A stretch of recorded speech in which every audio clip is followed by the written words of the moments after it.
नमस्कार साथियों, गौरव ज्ञान धारा में आप सभी का स्वागत है।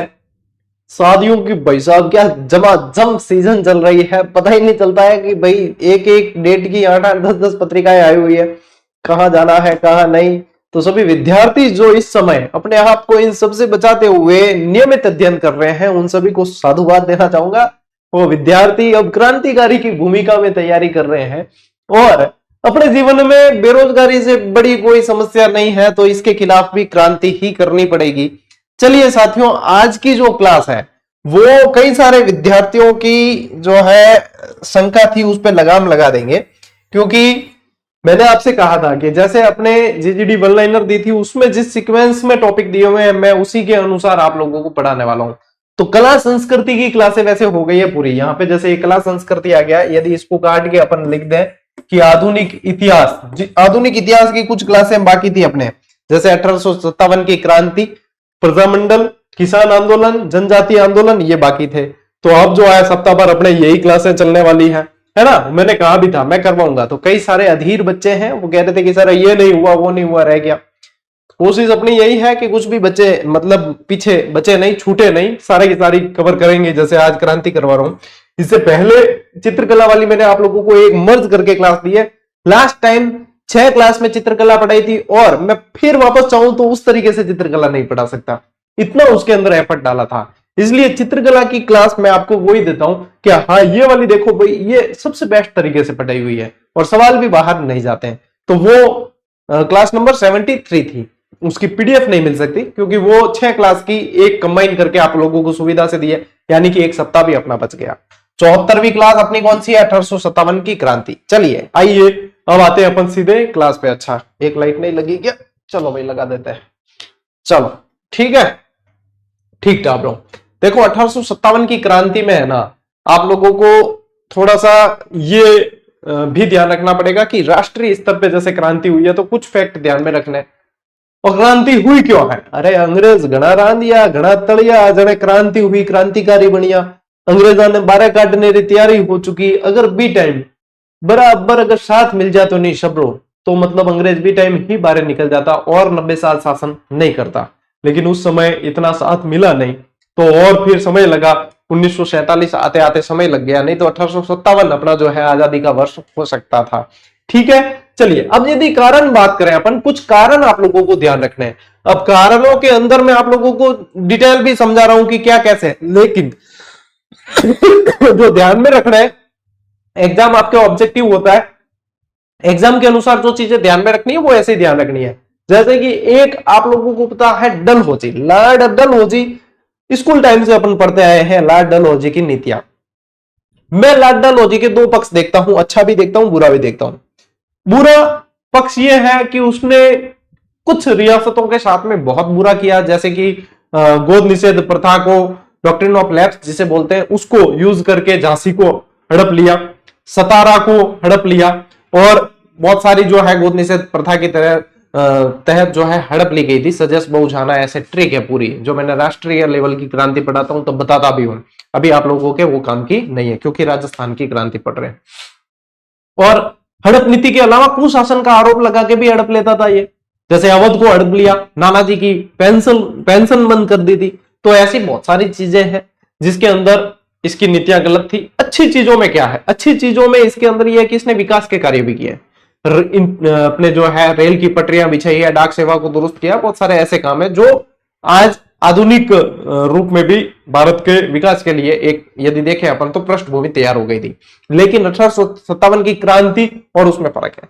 अब वहां पे जो है ना, ये लॉर्ड डलहौजी की नीतियां उस समय तत्कालीन रियासतों को और शासकों को और जनता को बहुत ही बुरी और भेदभावपूर्ण लगी, क्योंकि देखो जहां पे अपना शासन चल रहा है वहां गोद निषेध प्रथा सभी जानते हो आप, इसे डॉक्ट्रिन ऑफ लैप्स के नाम से भी जाना जाता है। तो इस तरीके से भी लिखा मिलेगा आप लोगों को, तो जैसे भी लिखा मिले आप जो है सही करके आओगे। ठीक है, आने वाले टाइम आप लोगों को क्या कर रहा है एग्जामिनर, हिंदी वालों को इंग्लिश में ट्रांसलेट कर करके दे रहा है और क्या नयो प्रश्न। अरे क्यों नयो कौन है?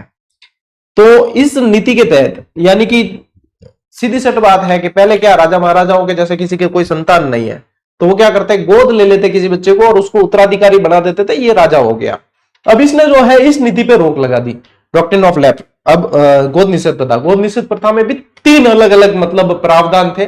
तो मतलब इनके आने से पहले जिनके बच्चे नहीं थे, फिर जिन्होंने गोद लिए, जो अलग बहुत डिटेल हो जाएगी। तो अभी आप इतना ध्यान रखें, गोद निषेध प्रथा क्या है, जिसके राजा के बच्चे नहीं है वो गोद नहीं ले सकते, वो राज्य हड़प लेगा अंग्रेज अधिकारी, अंग्रेज हड़प लेंगे। तो सीधी सट विरोध करने का कारण बन गयो। कुशासन का आरोप लगा के क्या आप लोगों को शासन करते नहीं आता, शासन करना नहीं आता है, तो इनका शासन हम चलाएंगे। तो अंग्रेजों ने अणे पहला के काका जी चलाता गए। सदियों पुराना इतिहास रहा है भारत का, तो लेकिन हड़पना कैसे है, हड़प नीति कहा जाता था इसको। तो इसने ये भी आरोप लगाए अवध को हड़पा है इस तरीके से। तो ये कारण रहे हैं। फिर देखो आर्थिक कारण रहे हैं। आर्थिक कारण के अंदर यदि अपन देखें तो अंग्रेजों को हित पहुंचाना, भारत के जो कच्चा सामान है इसको इंग्लैंड ले जाके जो है बेचना महंगे भावों में, और यहां से सस्ता खरीदना, यहां के जो है कारीगरी को यूज करके खुद धन ऐंठना, और यहां के कारीगरों को कुछ भी नहीं मिलना। काफी सारे आर्थिक कारण थे जिससे जनता बहुत त्रस्त थी। जनता को जो है उनका यहाँ की जनता का तो शोषण किया जा रहा था, यहाँ की जनता को कुछ भी नहीं मिल रहा था, उल्टी बेगारी करनी थी, काम करना ही था, और नहीं करते तो मारपीट करते, अत्याचार किए जाते थे। धार्मिक कारण में भी आ जाते थे, जैसे कि भारत के लोग जो है इनको, भारत के लोगों को ईसाई मिशनरियों द्वारा बहुत ज्यादा मतलब प्रताड़ित करके और धर्म परिवर्तन करवाना, और ऐसे कई सारे काम किए गए जिनसे जो है धार्मिक भावनाओं को आघात पहुंचा। सैनिक असंतोष आ जाते हैं, जिसके अंदर सैनिकों के अंदर बहुत भेदभाव किया जाता था।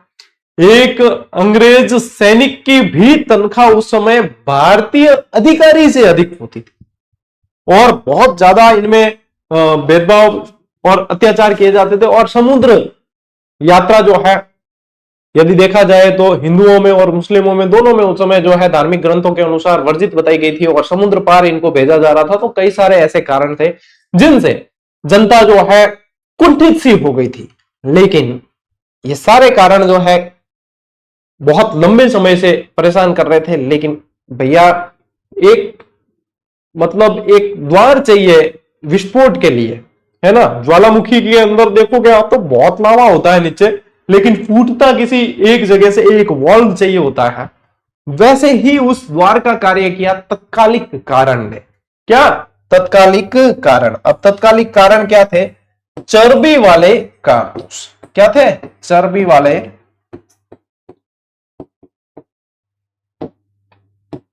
कारतूस। और ये किसके अंदर लगे होते थे?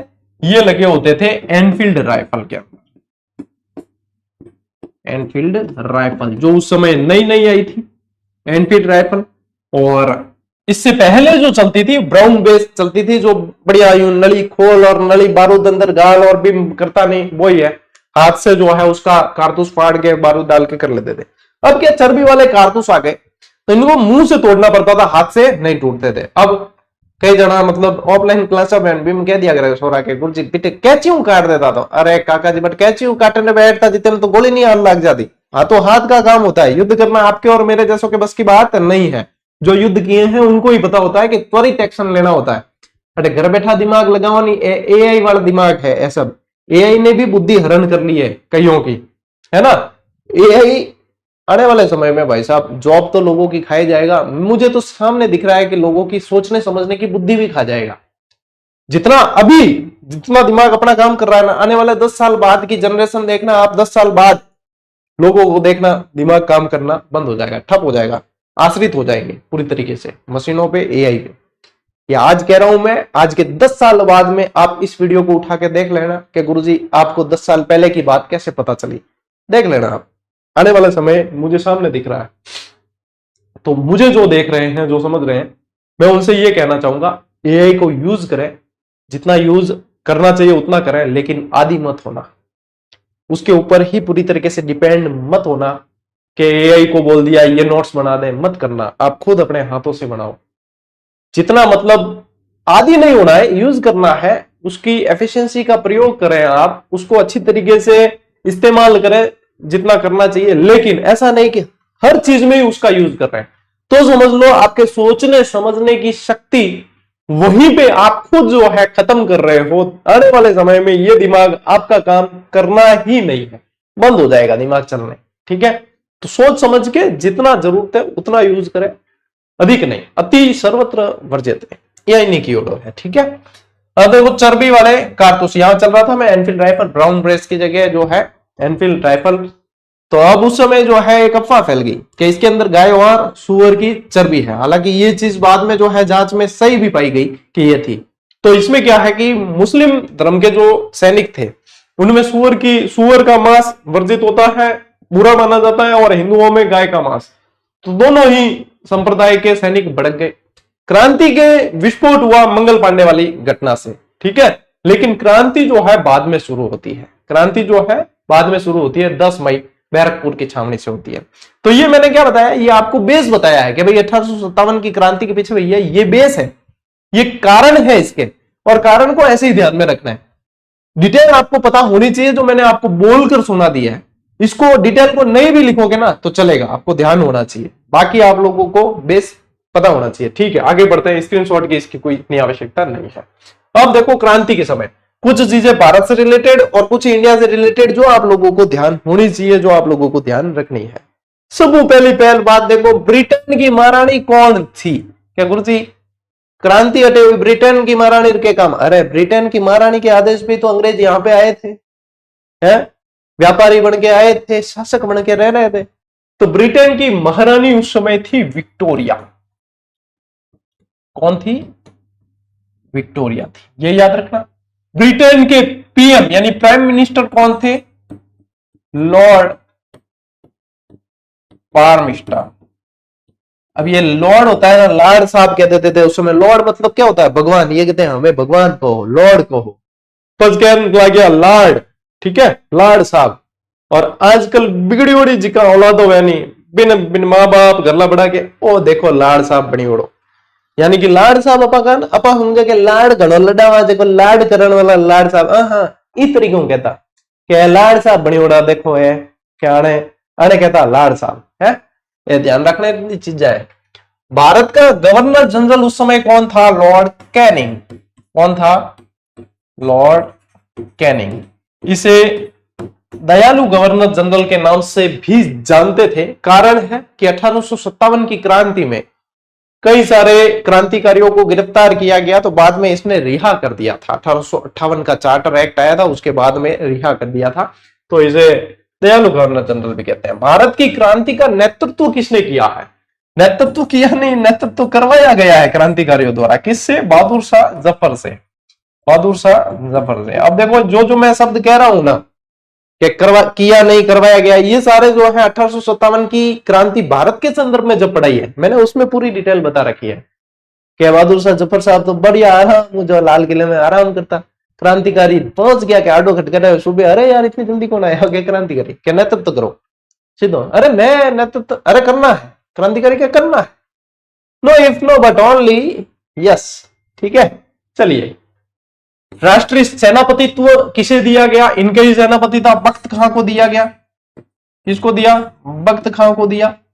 क्रांति की योजना कहां बढ़ाई? अब यहां बढ़ाते तो अंग्रेजों को पता चल जाता, तो इन्होंने क्या किया? अंग्रेजों के वहीं पे बनाई योजना, लंदन में बनाई है भाई। अब जब कोई चीज छुपानी हो और तो ऐसी जगह छुपाओ जो मतलब चोर के घर में ही, मतलब पुलिस के घर में ही छुपा दी वो चीज तो मिलेगी, मतलब वो खुद के घर में ढूंढेगा ही नहीं, चोर के घर में तो ढूंढेगा। तो इस तरीके से इन्होंने योजना वही बनाई। योजना कहां बनाई है? लंदन में। किसे भेजा? अजीमुल्ला और राणोजी बापू, इनको भेजकर जो है क्रांति की योजना बनाई गई। क्रांति की सुनियोजित तिथि क्या थी? क्रांति की सुनियोजित तिथि है ना बेटा, यह थी 31 मई 1857। क्रांति होनी थी इस दिन, एग्जाम होना है इस दिन, लेकिन आप लोगों को पता है कि 31 मई के हिसाब से हमें तैयारी करनी है। इस दिन हमारा जो है एग्जाम होगा गवर्नमेंट जॉब का, और हम जो है एग्जाम देकर सिलेक्शन ले लेंगे। लेकिन अचानक आपको 10 मई के दिन कह दिया जाता है कि आज ही एग्जाम है, जितने बच्चे आ रहे हो आ जाओ, नहीं तो की कौन। तो क्या आप सफल हो पाएंगे? नहीं हो पाएंगे। 1857 की क्रांति का विफल होने का सबसे बड़ा कारण यह था कि सुनियोजित तिथि से पहले ही क्रांति का विस्फोट हो गया। तैयारियां सारी 31 मई के हिसाब से की हुई थी, 10 मई को क्रांति का विस्फोट हो गया, तो फिर सीधी सी बात इनके अलावा बस बाकी जो है राजा महाराजा, पढ़े लिखे शिक्षित वर्ग और साथ कौन दिया क्रांतिकारियों को, तो सक्सेस विवेक। यहाँ क्रांति प्रारंभ की तिथि कौन सी है? 10 मई 1857, यहां पे क्रांति शुरू हो जाती है। राजस्थान का एजीजी कौन था भैया? Agent to governor general. ये देखो गवर्नर जनरल है, लॉर्ड कैनिंग कौन है? गवर्नर जनरल है। इसके एजेंट रहा करते थे, हर स्टेट में हर रियासत में अलग अलग एजेंट होते थे, यानी कि राजपुताना एक जैसे यूनिट हो गई। यहाँ पे यहाँ का जो है राजपुताना का एजेंट बना दिया। किसे बना दिया? Agent to governor general. Governor general का एक एजेंट एजीजी नियुक्त कर दिया। जैसे कि सबसे पहला राजस्थान का जो एजेंट था AGG, agent to governor general, वो लॉकेट था, और इस समय जो था वो पैट्रिक लॉरेंस था। तो राजस्थान का एजीजी इस समय कौन था? पैट्रिक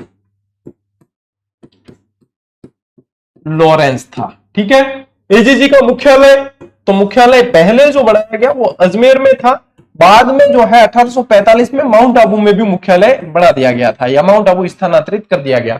शीतकालीन, जैसे कि राज्यपाल का आज भी अब देखोगे राजभवन शीतकालीन कार्य काम कहां होता है? माउंट आबू के अंदर। हाँ, शीतकालीन क्या है? ग्रीष्मकालीन। ठीक है, क्योंकि वहां ठंडक रहती है। राजस्थान में क्रांति की शुरुआत कहां से हुई? ये मोस्ट इंपॉर्टेंट है, ये पूछा जाता है। ये हुई है नसीराबाद से। कहां से हुई है? नसीराबाद से हुई है। और तारीख पूछ ले तो ध्यान रखना 28 मई 1857, यानी कि तकरीबन अपन जो है सुनियोजित तिथि के आसपास ही क्रांति की शुरुआत किए हैं। राजस्थान वाले जो है जो सुनियोजित तिथि थी उसके आसपास ही क्रांति की शुरुआत किए हैं, यानी कि अपा फॉलो बढ़िया करता है रूल्स ने, है ना। तो ये ध्यान रखना है आप लोगों को, है ना। राजस्थान में क्रांति के प्रमुख केंद्र, वैसे तो देखो 6 छावनियां थी, लेकिन उनमें से भी ब्यावर और खैरवाड़ा ने साथ नहीं दिया। 4 छावनियों में विद्रोह हुआ है, लेकिन क्रांति के केंद्र जो रहे ना वो इन छावनियों के अलावा रहे हैं। एक तो रहा है आप लोगों के आउवा, मुख्य जो क्रांति की छावनियां नहीं होने के बावजूद जहां पे बहुत बढ़िया तरीके से क्रांति हुई, एक तो आउवा और एक कोटा। बहुत सुनियोजित तरीके से यहां पे बहुत जबरदस्त तरीके से क्रांति होती है। राजस्थान में क्रांति के समय छावनियां कितनी थी ये भी पूछते हैं, तो 6 छावनियां थी। कितनी थी? 6 छावनियां थी बेटा जी।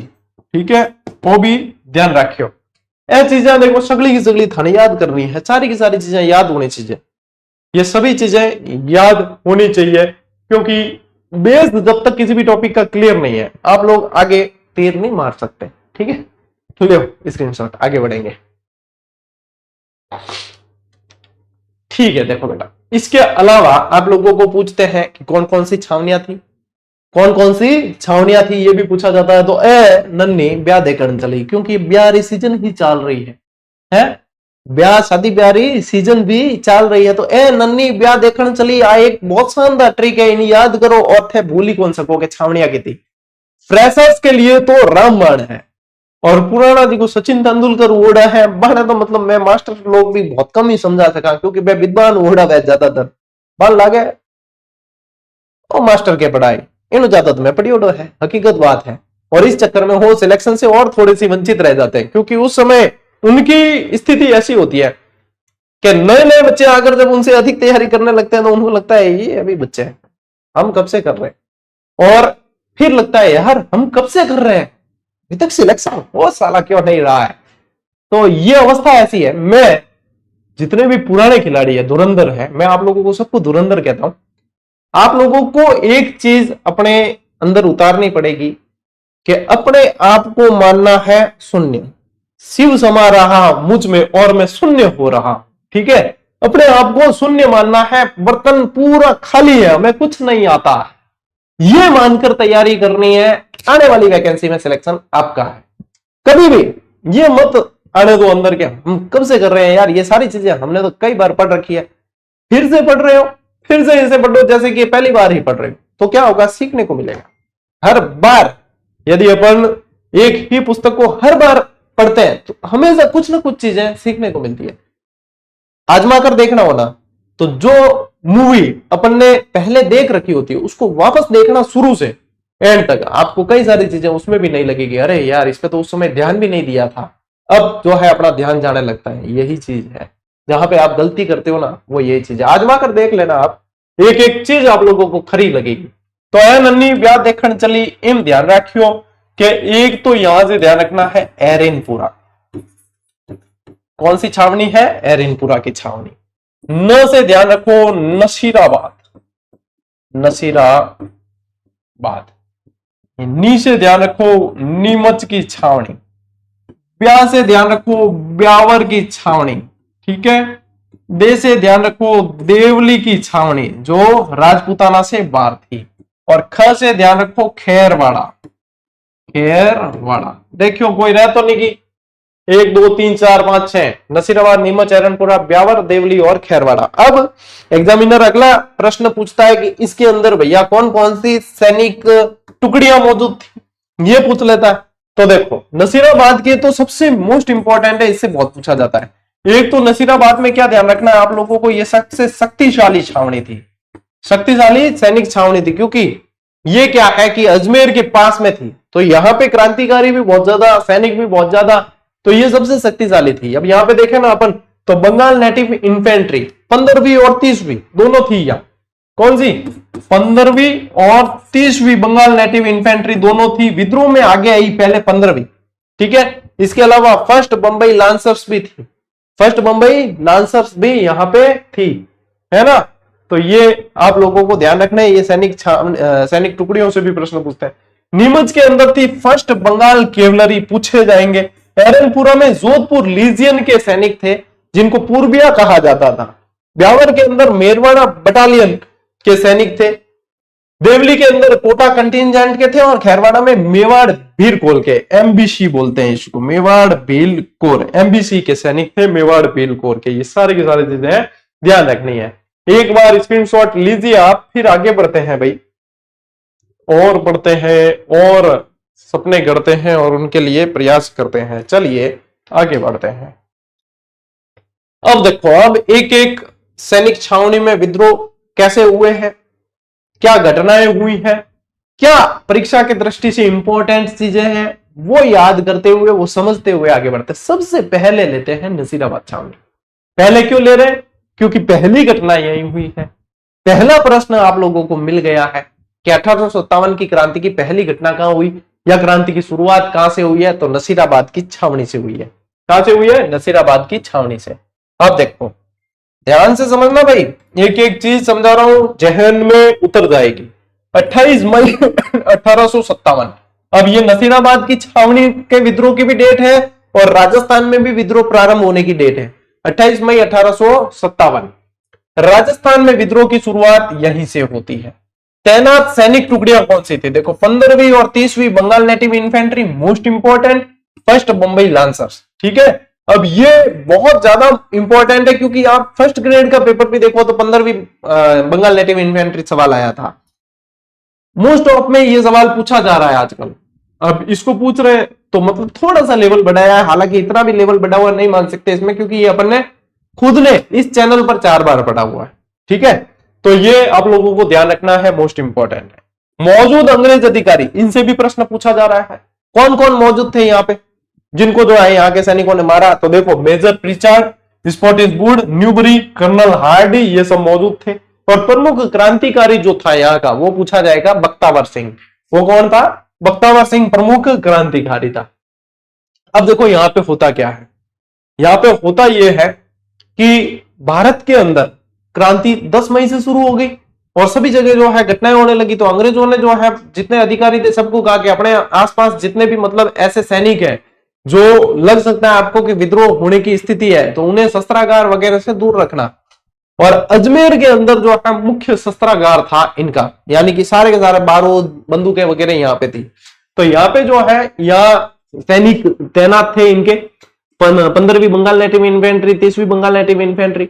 तो इनको जो है हटा के नसीराबाद भेजा गया, अजमेर से हटा के नसीराबाद भेज दिया, क्योंकि इसमें से कई सारे सैनिक बताते हैं मेरठ से आए हुए थे, तो क्रांति के बीज लेकर आए थे, तो यहाँ पे भी हो सकता था विस्फोट हो सकता था। ये जैसे इनको वहां से हटा के वहां भेजा तो इनके अंदर ये भावना आ गई कि इसका मतलब हमारे ऊपर तो विश्वास ही नहीं है, तो हम तुम्हारे लिए क्यों लड़े रहे? जब तुम्हें हमारे ऊपर विश्वास ही नहीं है, हम तुम्हारे लिए काम क्यों करें? कि तुमने हमें यहाँ पे भेज दिया। तो फिर इन्होंने जो है नसीराबाद का जो शस्त्रागार था, नसीराबाद में जो सब हथियार वगैरह जैसे जो रखे हुए थे छावनी के अंदर, उनको इन्होंने लूटा और अंग्रेज अधिकारियों को यहाँ पे मारा। मेजर प्रिचार्ड, स्पॉटिसवुड वगैरह इनको जो है मारते हैं ये। तो ये ध्यान देना है आप लोगों को, है ना। यहाँ पे क्रांति की शुरुआत हो जाती है। फिर आते हैं आप आगे, जैसे ये देखो 28 मई है, फिर 3 जून नीमच में विद्रोह। अब नीमच में विद्रोह क्यों हुआ इसको भी बताता हूं, पहले ध्यान रखना। 3 जून 1857, यहाँ पॉलिटिकल एजेंट यहाँ कौन था? सावर्स था। सावर्स उदयपुर वाला ही है, ठीक है, उनके अंडर ही थी ये जिम्मेदारी। सावर्स था पॉलिटिकल एजेंट। अंग्रेज अधिकारी कर्नल एबॉट, कर्नल एबॉट यहाँ पे तैनात था जो सावर्स के अंडर था। क्रांतिकारी कौन? मोहम्मद अली बेग और हीरालाल। अब देखो मोहम्मद अली बेग और हीरालाल ने जो है विद्रोह किया। क्या हुआ कि यहां पे जो है इनको सैनिकों को, जितने यहां पे तैनात सैनिक थे, इनको शपथ दिलाई जा रही थी कि आप शपथ लीजिए कि आप अंग्रेजों के प्रति वफादार रहेंगे, चाहे कैसी भी मतलब आप लोगों को भड़काने की कोशिश की जाए या ऐसा किया जाए कि क्रांति करो तो आप नहीं करोगे। आप शपथ लीजिए कि आप हमारे साथ रहेंगे और हमारे प्रति वफादार रहेंगे। तो मोहम्मद अली बेग मोहम्मद अली बेग भी टाइम आवाज उठा दी कि क्या शपथ ला, क्यों ले हम शपथ? क्या तुम हमारे प्रति वफादार रहे हो? तुमने अवध को क्यों हड़पा? अवध को क्यों हड़पा है तुम तो हमारे प्रति वफादार रहे नहीं और हमसे आज करो कि हम वफादार रहे नहीं रहेंगे। हम तो क्या समय आएगा जब देखी जाएगी। तो उस समय तो जो है समझा बुझाकर मोहम्मद अली बेग को जो है शांत कर दिया। अरे भाई शांत शांत, अभी क्रांति यही फूट जाएगी। लेकिन रात होते होते ये चीज फैल गई और मोहम्मद अली बेग और हीरालाल ने क्रांति की शुरुआत यहां से कर दी। तो ये जो है अनावश्यक किसी को जो है शपथ सौगन वगैरह नहीं खवानी चाहिए। तो नीमच में फिर जो है इन्होंने भैया त्राहिमाम त्राहिमाम मचा दिया और नीमच में जो है 40 व्यक्ति यानी अंग्रेज अधिकारी भी थे, उनकी पत्नियां भी थी, बच्चे भी थे। जैसे तैसे किसी भी तरीके से वो यहां से जो है निकलकर भागते हैं और शरण लेते हैं कहां जाकर? डूंगला। नीमच से भागे हुए सैनिक डूंगला और बाद में जगमंदिर, यानी डूंगला के जो है रुगाराम करके एक व्यक्ति थे, डूंगला के रुगाराम जाट, वो इनको शरण देते हैं। और मेवाड़ महाराणा स्वरूप सिंह जी थे उस समय, वो इन्हें कहते हैं कि भाई हमारे हैं छुड़वाने के लिए। स्वरूप सिंह जी की इस समय नीति अंग्रेज सहयोगी थी, ठीक है। फिर वो वहां से छुड़ाकर जो है इनको ले जाते हैं कहां? जगमंदिर, पिछोला जेल के बीच जो बना हुआ है वहां पे इनको रुकवाते हैं। तो ये भी ध्यान रखना आपको। देवली के सैनिकों ने भी नीमच के क्रांतिकारियों का साथ दिया था, ये ध्यान रखना है, देवली छावनी के सैनिकों ने, ठीक है। तो ये जो है नीमच के विद्रोह में भाग दिया था। अच्छा, मैंने कहीं देवली को तो आउट ऑफ इसमें नहीं बता दिया, यहाँ पे देवली नहीं, ये नीमच जो है ना ये राजस्थान से बाहर थी, देवली नहीं थी। देवली तो टोंक वाली है, नीमच है ये राजस्थान से बाहर है। शायद मैंने अभी जो है फ्लो में शायद इसको बताया है, तो उसको ध्यान रखना। लिखवाया तो नहीं है लेकिन ये ध्यान रखना फिर भी, ठीक है। यहां तक मामला चीज क्लियर है कि भाई नीमच में विद्रोह और नीमच में क्या ध्यान रखना है, ठीक। अब आइए मेन मुख्य जो उस समय जो है सबसे जबरदस्त आप लोगों के क्रांति का केंद्र रहा था, औवा। औवा मारवाड़ का एक ठिकाना था, मारवाड़ यानी कि जोधपुर का एक ठिकाना था औवा। लेकिन औवा के खुशाल सिंह जी की और जोधपुर महाराजा की बनती नहीं थी, ठीक है। जोधपुर महाराजा की नीतियां थी अंग्रेज सहयोगी, है ना। तो औवा के अंदर जो संघर्ष होता है उसका नेतृत्व करते हैं औवा के ठाकुर खुशाल सिंह चंपावत। कौन करते हैं? खुशाल सिंह जी करते हैं।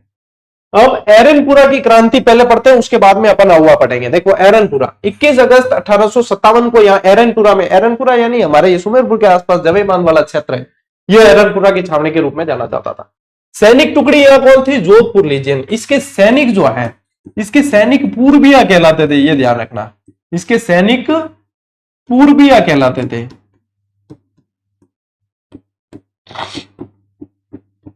पूर्विया कहलाते थे। सैनिक अभ्यास हेतु जो है ना ये पूर्विया कहलाते थे। ये अभ्यास हेतु माउंट आबू गए हुए थे, सैनिकों की ट्रेनिंग चलती थी, ये माउंट आबू गए हुए थे उस समय। और वहां पे जब उन्हें सूचना मिलती है कि भाई विद्रोह हो गया है, तो वहीं से जो है ये विद्रोह की शुरुआत कर लेते हैं। और अभी टाइम में एक मुपेड़ होती था, ध्यान है, एमटीएस कहता जिन, और वहां से जो है ये सैनिक सारे के सारे एमटीएस लेकर निकलते हैं। अब आप लोग दिमाग में आया, गुरु जी उस समय घोड़े लेकर निकल गए कह दिया ठीक हुआ, पैदल निकल गए कह दिया ठीक हुआ, एमटीएस लेकर ये क्या बात हुई? अरे एमटीएस एक ट्रिक है, एमटीएस एक ट्रिक है, बताओ कैसे? ये देखो एमटीएस यानी कि एरनपुरा में जो है छावनी का नेतृत्व जो या क्रांति का किया है वो किसने किया? एम यानी कि मोती खां, टी यानी कि तिलकराम और एस यानी कि शीतल प्रसाद। तो ये आप लोग कभी भूलेंगे नहीं कि हाँ एमटीएस लेकर निकले हैं। 23 अगस्त को सैनिक एरनपुरा पहुंचते हैं और वहीं पे जो है त्राहिमाम त्राहिमाम करवा देते हैं अंग्रेजों से, और फिर वहां से एक नारा देते हैं, चलो दिल्ली मारो फिरंगी।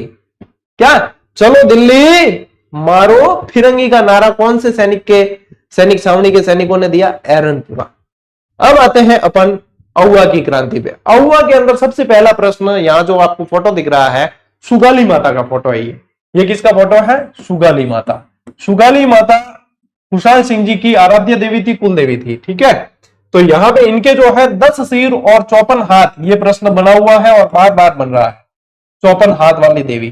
ठीक है, ये क्रांति के बाद में मतलब यहां से जो है इनकी मूर्ति अंग्रेज ले गए, अभी भी पाली के बांगड़ संग्रहालय के अंदर पड़ी है मूर्ति। अहुआ मारवाड़ का एक ठिकाना था, कुशाल सिंह चंपावत थे यहाँ, सुगाली माता इनकी कुलदेवी थी। 1857 क्रांति का प्रमुख केंद्र रहा है। ये आप लोगों को परीक्षा दृष्टि से ध्यान में रखना है, परीक्षा दृष्टि से ध्यान में रखना है। ठीक है, जो सारे के सारे प्रश्न आप लोगों के इंपॉर्टेंट हैं। अच्छा, एक इंपॉर्टेंट की बात ही आई है तो आप लोगों को एक सूचना भी दे देता हूं बीच में। जो टेलीग्राम से नहीं जुड़े हुए हैं उन्हें नहीं मिली है सूचना, बाकी सबको मिल गई है। आप लोगों की ये क्लास किस लिए चल रही है? रीट के लिए चल रही है। ठीक है, तो सुनिए साथियों, रीट L2 के 10 फुल लेंथ टेस्ट दिए गए हैं। ठीक है, आप लोगों को, और दिए कितने में है? मात्र 51 रुपए में दिए, जो प्रथम 2000 स्टूडेंट के लिए है। ठीक है, प्रथम 2000 विद्यार्थियों के लिए यही रेट रहेगी, बाकी के लिए जो है बढ़ सकती है रेट। ठीक, और के भाई टेस्ट में सवाल कैसे हैं, क्या डिटेल है, क्या चीज, तो देखो कुछ सवाल के मैंने फोटो डाले भी, हालांकि हर सवाल से एक स्क्रीनशॉट बन सकता है, कुछ के मैंने फिर भी टेलीग्राम पे डाले, आप लोग देखें। ये ऐसे कहते हैं ना कि डोंट जज a book by its cover, वैसे ही मैं कहता हूं डोंट जज a test series by its price, क्योंकि 51 रुपए सिर्फ इसलिए रखा है क्योंकि शानदार गुणवत्ता युक्त अभ्यास पर हर विद्यार्थी का हक है। वो ऐसा नहीं कि जिसके पास में ज्यादा पैसे हैं, जो खर्च कर सकता है 400 500 1000 रुपए, वही ऐसे अभ्यास कर सके, नहीं, सभी का हक है, इसलिए सिर्फ ये प्राइस रखी गई है। तो आप लोगों के L2 के तो टेस्ट लॉन्च कर दिए, जो कॉमन चीज है, विद्यालय विषय को छोड़ के जो कॉमन है 90 प्रश्न, उनके आधारित 10 टेस्ट लॉन्च किए हैं। चूकना ही मत, क्योंकि उसमें से ही काफी सारे प्रश्न देखने को मिलेंगे, व्याख्या में और शानदार जोर डाला गया है। ठीक है, और सारे प्रश्न बनाए गए हैं, ऐसा नहीं है कि कॉपी पेस्ट है, सारे के सारे प्रश्न टॉपिक खोलकर उनसे बनाए गए हैं कि ऐसे बनेंगे आप। ठीक, L1 के टेस्ट अगले सप्ताह लॉन्च किए जाएंगे, चूकना मत, फिर बाद में मत कहना गुरुजी हम रह गए बाकी और सोल्ड आउट हो गई या फिर प्राइस बढ़ गई। तो मैंने सूचना दे दी है, क्लास के माध्यम से भी, टेलीग्राम के माध्यम से और यूट्यूब की कम्युनिटी में भी। ठीक है, चलिए अब बढ़ते हैं अपन आगे। हाँ, कई जने पूछ रहे हैं ये टेस्ट मिलेंगे कहां? तो GGD ऐप पर, GGD ऐप पर जाइए, रीट मेंस का फोल्डर बना हुआ है, उसके अंदर जाओ, पहले नंबर पे दिखेंगे, ज्वाइन करो, अभ्यास कर लो, वो संपूर्ण सिलेबस पे है। अब देखो, अहुआ से रिलेटेड आप लोगों को दो चीजें ध्यान रखनी है। दो क्रांति के इसमें भी स्थल रहे हैं जहां युद्ध हुए, एक तो बिथोड़ा का युद्ध, एक चेलावास का युद्ध, दो ध्यान रखना है, बिथोड़ा का युद्ध और चेलावास का युद्ध, और दोनों में 10 दिन का अंतर है, एक 8 सितंबर को, एक 18 सितंबर को। बिथोड़ा का युद्ध 8 सितंबर 1857 होता किसके मध्य है? देखो, क्रांतिकारी कहते हैं, यानी कुशाल सिंह जी इनका नेतृत्व कर रहे थे, यानी क्रांतिकारी कहूंगा ना तो ये शामिल ही है। और वर्सेस मारवाड़ की सेना, क्योंकि मारवाड़ की सेना, मारवाड़ के राजा का समर्थन किसको था? अंग्रेजों को था। इनके देखो अंग्रेज में कौन था? यहाँ पे अंग्रेज अधिकारी हीथकोट था, कुशलराज सिंह भी था, अनार सिंह था, किलेदार वगैरह सब आ गए इसके अंदर। अनार सिंह मारा भी जाता है बाद में। हारते कौन है? ये हारेंगे भाई, क्योंकि अपनी भावनाएं किसके साथ है? क्रांतिकारियों के साथ है। तो चलो इस युद्ध में तो इनको हरा ही देते हैं, है ना। अंततः जो अपन को पता है कि क्रांति असफल हुई थी, लेकिन इस युद्ध में तो हराते हैं, अपनी भावनाएं क्रांतिकारियों के साथ है। क्रांतिकारियों का साथ देने वाले कौन कौन थे? और देखिए, ये इंपॉर्टेंट है एग्जाम की दृष्टि से। गुलर के ठाकुर बिशन सिंह जी थे, आसोप के ठाकुर शिवनाथ सिंह जी थे, आलड़ियावास के ठाकुर अजीत सिंह जी थे, लांबिया के ठाकुर पृथ्वी सिंह जी, बोगावा के ठाकुर जोध सिंह जी, तुलगिरी के ठाकुर जगत सिंह जी, बांतावास के प्रेम सिंह जी और बांसवाना के चांद सिंह जी थे। ये आप लोगों को ध्यान रखना है, इनसे बहुत पूछते हैं।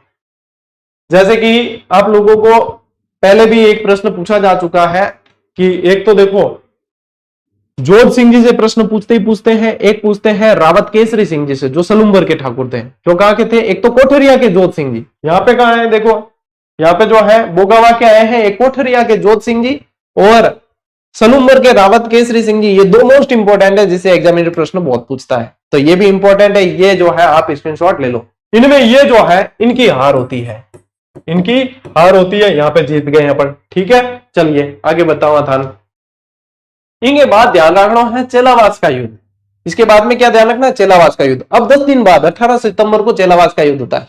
इस युद्ध को कहा जाता है काले गोरे का युद्ध।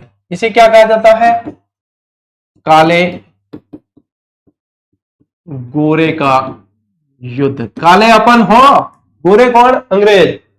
काले तो अपन, काले है तो क्या हुआ दिल वाले हैं। तो क्रांतिकारियों का नेतृत्व खुशहाल सिंह चंपावत अंग्रेजी सेना में। अब देखो ध्यान पटको के एक बार तो हरा दियो भाई, पटखनी दे दी है।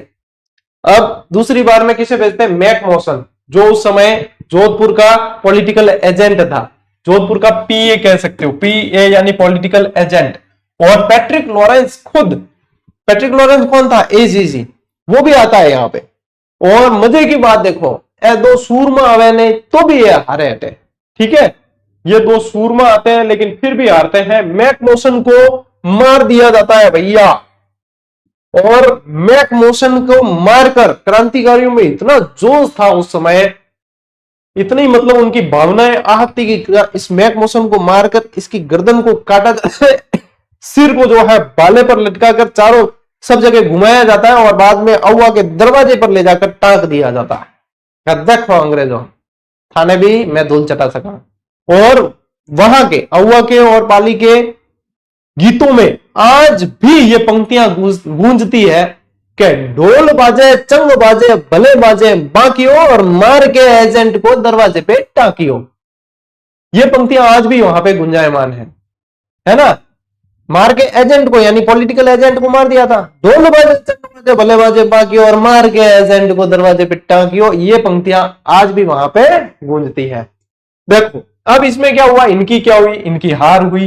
ये जो है हारते हैं, यहां भी ध्यान रखना। अब अंग्रेज हिल गए। अंग्रेज के अगर यहां पे इनको कंट्रोल नहीं किया तो भाई साहब ये क्रांति जो है भारत में भी उलटफेर कर सकती है।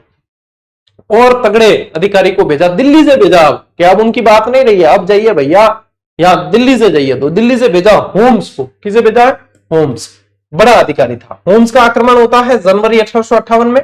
खुशहाल सिंह किले का भार लांबिया के ठाकुर पृथ्वी सिंह को सौंप कर सलूमर की ओर चले जाते हैं।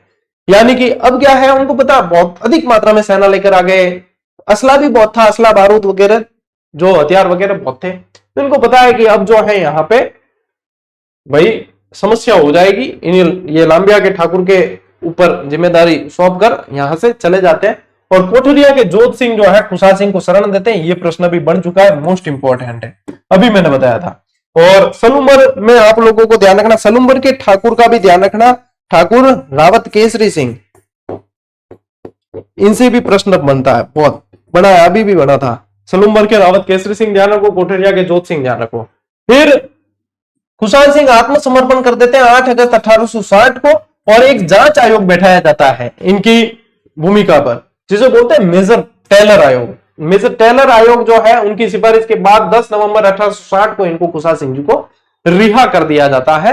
ये आप लोगों को ध्यान में रखना है। ठीक है, चलिए स्क्रीनशॉट लीजिए भैया, स्क्रीनशॉट ले लीजिए।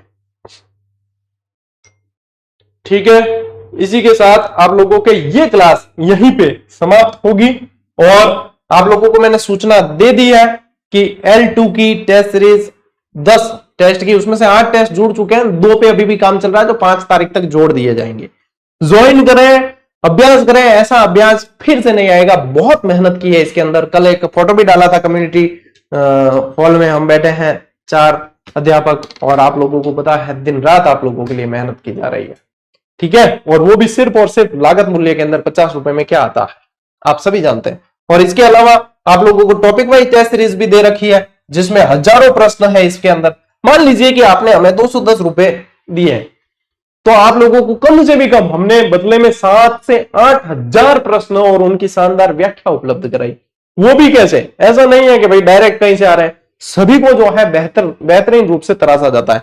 ये 7300 ने तो धूम मचा रखी है चारों तरफ। 7300। अब कई जना कहते हैं गुरु जी हमें तो मोबाइल से आंखें दुखती है, तो ऑफलाइन 7300।